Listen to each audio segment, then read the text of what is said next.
Huge honor to have you here. It's a huge honor to be here. I would just like to ask you a few questions. Sure. So first of all, you apply unarmed civilian, how is it? Protection. Protection. Yeah. So how exactly does that work? What can we think Try of? and imagine. Yeah. Sure. So it's basically a methodology of actions and strategies of applied nonviolence, and it really gets its roots from a couple of places.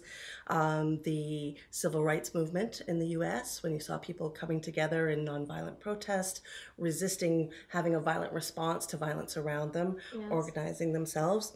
Gandhi's idea of a Shanti Sena, which Gandhi's idea was a peace army. When they saw what they could do when they organized against power, against violence, with nonviolence, and they saw what kind of power that had in the independence of India, he had an idea that what if we had that kind of power around the world, that we had a standing power for nonviolence instead of violence.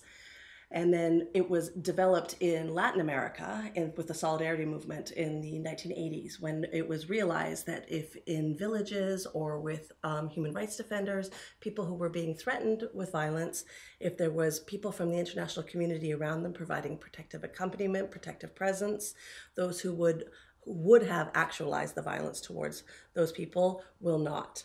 And that's where it all started from. And now it's a whole nuanced practice of providing physical protective accompaniment, working with communities, and we will go in as a nonpartisan actor. So we develop relationships with everybody there, the army, the militias, the community leaders, and work on negotiations and mediations, prevention of sexual and gender-based violence, protecting children from being taken into armed service. So a whole scope of things. It's really focused on the reduction of violence. I see. So the most important thing you mentioned to me was the dialogue that must be initiated. How exactly does it work when someone, for example, from the US comes there and integrates themselves into the community and then just starts a dialogue? How can I imagine that? Well, we try really hard as the international members. Our teams are all made up of nationals and internationals.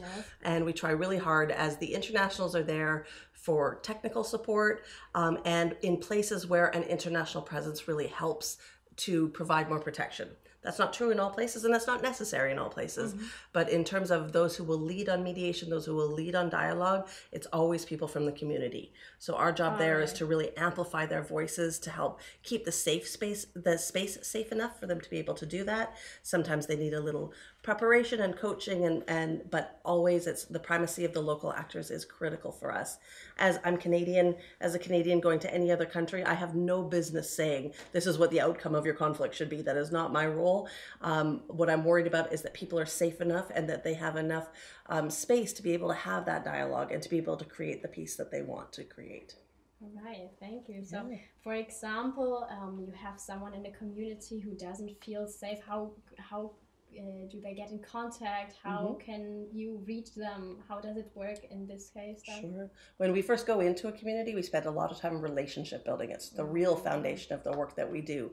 Explaining what we're there for, explaining what our concerns are, that we're there not to take sides in a conflict, but we're there really to help ensure that there's enough safety for everybody, and people get to know us fairly quickly. So we will start with the community leaders. We start with, of course, the government officials and the army, the militia, if they are non-state armed actors, all of the community groups, and we fan out and we get to know everybody, and we spend a lot of time, we drink a lot of tea, we have a lot of long conversations, getting to know people, finding out what the big concerns are for them. A lot of times when we first go into a community and people realize that we're not bringing material aid, we don't bring tents or food or things that other organizations bring, they're sometimes a little confused about why we're there. But then once we start engaging and start working with communities and they really start seeing that there can be an impact, and even in the most violent of situations, it can become a little bit safer, even if it's just at the one tiny community level, then they get involved. And so word spreads, people want to volunteer, they want to be part of community groups, so they want training, of course. That sounds so interesting. So thank you very much. Thank you very much.